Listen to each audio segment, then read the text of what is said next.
Guys, आज मैं आप लोगों के साथ एक्सप्लेन करने वाली हूँ I spit on your grave movie की थर्ड पार्ट को। बाकी दो पार्ट को मैंने पहले ही एक्सप्लेन कर दी है। मैं लिंक ऊपर आई बटन में दे दूंगी, आप लोग जरूर एक बार चेकआउट कर लेना। इस पार्ट में हम जेनिफर को देखते हैं। उसने अपना नाम बदल के एंजेला रखा था और उसके साथ हुई हादसे के लिए वो थेरेपी भी करने जाती थी। तो कहानी की शुरू में हम एंजेला को थेरेपिस्ट के पास देखते हैं। एंजेला अपने साथ हुई हादसे के बाद से किसी के साथ भी घुल मिल नहीं पाती थी और किसी के साथ भी उसका दोस्ती नहीं था जिससे वो अपनी फीलिंग्स शेयर करे। तो इसीलिए थेरेपिस्ट उसे एक ग्रुप थेरेपी में ज्वाइन करने की एडवाइस देती है, जहाँ पे जाकर एंजेला कुछ दोस्त बना सकती है और अपनी एक्सपीरियंस को भी शेयर कर सकती है। थेरेपिस्ट के बात सुनकर एंजेला भी मान जाती है। उसके बाद वो ऑफिस जाती है, जहाँ पे मैथ्यू नाम का एक लड़का काम करता था। वो एंजेला से फ्रेंडली होकर बात करने की हमेशा कोशिश करता था, लेकिन एंजेला को वो पसंद नहीं था और इसीलिए वो बार बार उसे इंसल्ट करती थी। घर लौटते वक्त हम देखते हैं एंजेला एक बेगर को कुछ पैसा देती है, लेकिन वो बेगर भी कमीना निकला। एंजेला जब पैसे देने नीचे झुकती है तब वो बेगर उसकी ब्रेस्ट और बॉडी के बारे में गंदी कमेंट पास करता है। एंजेला को बार बार उसके साथ हुई हादसे के बारे में सपना आता था। सुबह एंजेला जब जॉगिंग पर जाती है तब कुछ लड़के आकर उसे परेशान करने लगते हैं। तभी एंजेला उसे शूट कर देती है, जो कि वो इमेजिन कर रही थी। एंजेला उसकी थेरेपिस्ट के पास उसकी ड्रीम्स के बारे में सब कुछ बताती है, जहाँ पे थेरेपिस्ट बताती है कि इससे कोई प्रॉब्लम नहीं है। थेरेपिस्ट एंजेला से पूछती है कि उसने कोई नई दोस्त बनाया है या नहीं। तो एंजेला उनसे कहती है कि सभी लोग अपने फायदे के लिए ही दोस्त बनाते हैं और उसका अभी भी किसी के साथ कोई भी बॉन्डिंग नहीं हुआ है। रात में एंजेला जब काम से लौट रही थी तभी मैथ्यू उसे लिफ्ट देता है, लेकिन एंजेला उसकी मदद नहीं लेती और मैथ्यू वहाँ से चला जाता है। तभी एंजेला वहाँ पे एक पोस्टर को देखती है जिसमें एक ग्रुप थेरेपी के बारे में लिखा था और ये थेरेपी उन लोगों के लिए था जिनके साथ जबरदस्ती किया गया है। एंजेला वहाँ पे जाती है। उस ग्रुप का हेड था लीन। वहाँ पे कई लोग थे जो कि इस चीज का शिकार हो चुके थे। वहाँ पे एंजेला की ऑस्कर नाम की एक आदमी से मुलाकात होती है। उसकी बेटी के साथ जबरदस्ती हुआ था, लेकिन पुलिस उसका कुछ भी कर नहीं सके, तो इसीलिए उनकी बेटी ने सुसाइड कर लिया था और इस चीज से उभरने के लिए ऑस्कर ने इस ग्रुप में ज्वाइन किया था। वहाँ पे एंजेला की मार्ला नाम की एक लड़की से भी इंट्रोडक्शन होती है। मार्ला काफी बोल्ड टाइप की थी और बहुत ही फ्री माइंडेड थी और उसके साथ भी ऐसा हुआ था। सेशन खत्म करके एंजेला जब घर लौट रही थी तब रास्ते में कुछ लड़के उसे परेशान करने लगते हैं। तभी वहाँ पे मार्ला पीछे से आकर उन 4 लड़कों से निपट के एंजेला को एक बार में ले जाती है। हम देखते हैं एंजेला के साथ मार्ला की एक अच्छी दोस्ती हो जाती है। बार में मार्ला और एंजेला इन जैसे लड़कों के बारे में बातें करते हैं। एंजेला भी मार्ला से मैथ्यू के बारे में बताती है, जो उसके साथ दोस्ती करना चाहता है। तो मार्ला एंजेला से कहती है कि अगर कोई तुमसे अच्छे से बात करे तो ठीक है, लेकिन अगर कोई तुम्हें छूने की कोशिश करता है तो तुम उन्हें बहुत मारना। और फिर वो लोग उस कम्युनिटी के बारे में भी बात करते हैं जिसका हेड था लीन, और वो हमेशा काइंडनेस और फॉरगिवनेस के बारे में ही बात करती थी। लेकिन मार्ला कहती है कि जो लोग किसी के साथ जबरदस्ती करते हैं उनके साथ भी बुरा करना चाहिए। उसके बाद अगले सेशन की दिन आती है और एंजेला भी वहाँ पे जाती है। एंजेला हमेशा अपने साथ एक टेजर गन रखती थी। ग्रुप में हम कैसी नाम की एक लड़की को देखते हैं जो कि नई आई थी। वो अपनी मॉम के साथ रहती थी। उसकी मॉम की डाइवोर्स हो चुका था और उनका रिसेंटली रॉन नाम की एक आदमी के साथ रिलेशन हुआ है। वो आदमी हर रोज कैसी के साथ जबरदस्ती करने की कोशिश करता था, जो बात कैसी ग्रुप में शेयर करती है। और सबसे दुख की बात ये थी कि कैसी की मॉम कैसी की बात पर यकीन नहीं करती थी। सेशन के बाद मार्ला और एंजेला एक बार में जाते हैं और काफी मजा करते हैं। अगले दिन एंजेला और मार्ला एक शॉप में गई थी कुछ चीजें खरीदने। तभी वहाँ पे एक लड़का एंजेला के पीछे टच करता है और एंजेला एक बड़े से हैमर से उसे मार देती है, जो कि ये भी एंजेला इमेजिन कर रही थी। वहाँ से एंजेला अपनी थेरेपिस्ट के पास जाती है। वहाँ पे वो उनसे मार्ला के बारे में बताती है। नेक्स्ट डे मार्ला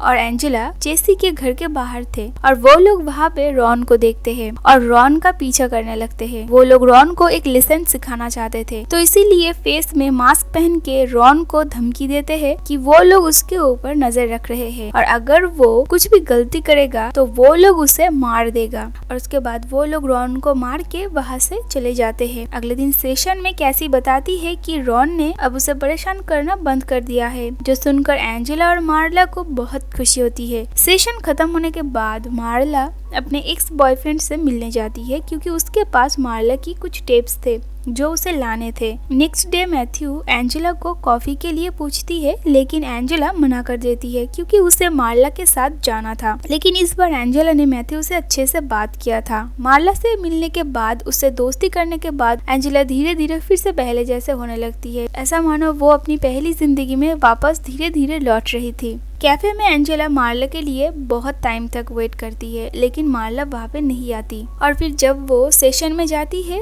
तब उसे मार्ला के बारे में पता चलती है कि उसका किसी ने ब्रूटली मर्डर कर दिया है। वहाँ पे डिटेक्टिव मैकडोनाल्ड मार्ला के बारे में कुछ पूछताछ करने आते हैं। पूछताछ करते दौरान ऑस्कर डिटेक्टिव मैकडोनाल्ड के ऊपर एग्रेसिवली रिएक्ट करने लगता है क्योंकि उसकी बेटी के केस में भी पुलिस ने कुछ मदद नहीं की थी। एंजेला डिटेक्टिव मैकडोनाल्ड से बाहर जाकर मिलती है और डिटेक्टिव मैकडोनाल्ड को मार्ला के बारे में सब कुछ बताती है जो भी उसे पता थी, मार्ला की बॉयफ्रेंड के बारे में भी। डिटेक्टिव मैकडोनाल्ड एंजेला को प्रॉमिस करती है कि वो मार्ला को जस्टिस जरूर दिलाएगी। रात में घर जाने समय रास्ते में वो 4 लड़के फिर से एंजेला को परेशान करने लगते हैं, लेकिन एंजेला कुछ ना कह के ही वहाँ से चली जाती है। नेक्स्ट डे वो अपनी थेरेपिस्ट के पास जाती है और वो उनसे मार्ला के बारे में सब कुछ बताती है। मार्ला बहुत स्ट्रॉन्ग गर्ल थी और वो आसानी से अब्यूज होने वाली लड़की नहीं थी, और ये बात बार बार एंजेला के दिमाग में अटकने लगता है। नेक्स्ट डे एंजेला देखती है कि मार्ला की बॉयफ्रेंड को पुलिस ने छोड़ दिया है, जो देखकर एंजेला डिटेक्टिव मैकडोनाल्ड से जाकर मिलती है।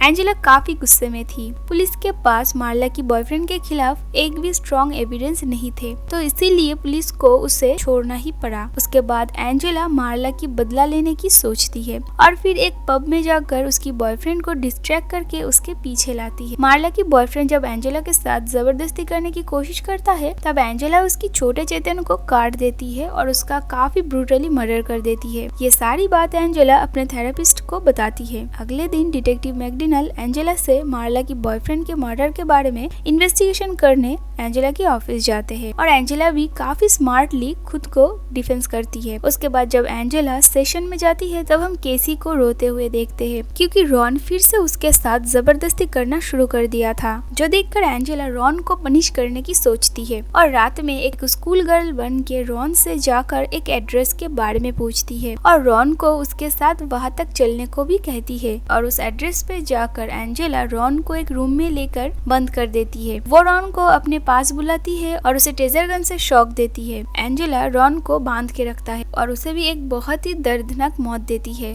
और ये बात भी वो अपने थेरेपिस्ट से जाकर बताती है। रॉन की मौत के बाद डिटेक्टिव बोयल सेशन में इन्वेस्टिगेशन करने आती है, लेकिन वहाँ पे उन लोगों से बात करके उन्हें कुछ भी पता नहीं चलता और उन्हें ऑस्कर के ऊपर शक होता है क्योंकि जिस दिन कैसी ने सबके सामने रॉन के बारे में बताया था उस दिन ऑस्कर काफी गुस्से में बोल रहा था कि रॉन को पनिश करना चाहिए, उसे मार देना चाहिए। तो इसीलिए ऑस्कर को पुलिस स्टेशन ले जाया जाता है। ऑस्कर को एक रात के लिए जेल में रखा जाता है। एंजेला ऑस्कर को डिफेंस करने के लिए पुलिस स्टेशन जाती है। वो ऑस्कर को प्रोटेक्ट करने की काफी कोशिश करती है, पर डिटेक्टिव मैकडोनाल्ड उसकी कोई भी बात नहीं सुनते। नेक्स्ट डे ऑस्कर जेल से बाहर आता है और एंजेला उससे मिलने जाती है। वो ऑस्कर से बातें करके उस आदमी के बारे में सब कुछ जानकारी निकालती है जिसने उसके बेटी के साथ जबरदस्ती की थी, और उसके बाद काफी तैयारी के साथ एंजेला उसके पीछे जाती है। लेकिन वो बंदा काफी स्ट्रॉन्ग था और वो एंजेला के ऊपर काफी भारी पड़ता है। वो एंजेला को बहुत मारती है, देन उसके साथ जबरदस्ती करने की कोशिश करता है।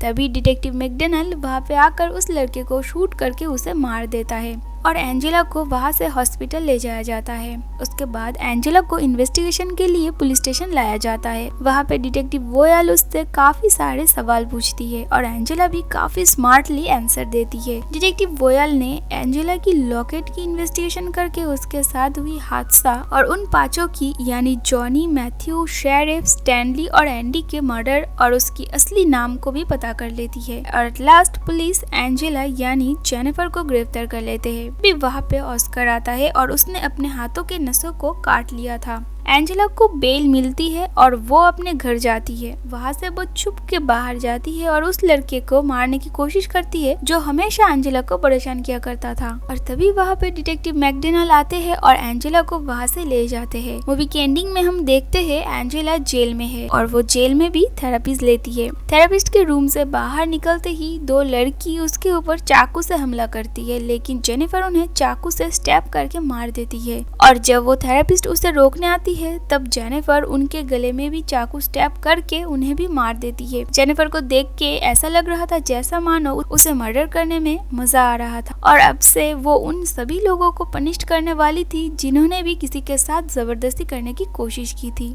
और इसी के साथ मूवी यहीं पर खत्म होता है। गाइस, ये थी I spit on your grave movie की थर्ड पार्ट की एक्सप्लेनेशन। अगर आपको मेरी एक्सप्लेनेशन अच्छी लगे तो प्लीज मेक श्योर इस वीडियो पे लाइक कमेंट शेयर जरूर करना एंड उसके साथ मेरे चैनल को भी जरूर सब्सक्राइब कर देना। तो चलिए मिलते हैं नेक्स्ट वीडियो के साथ।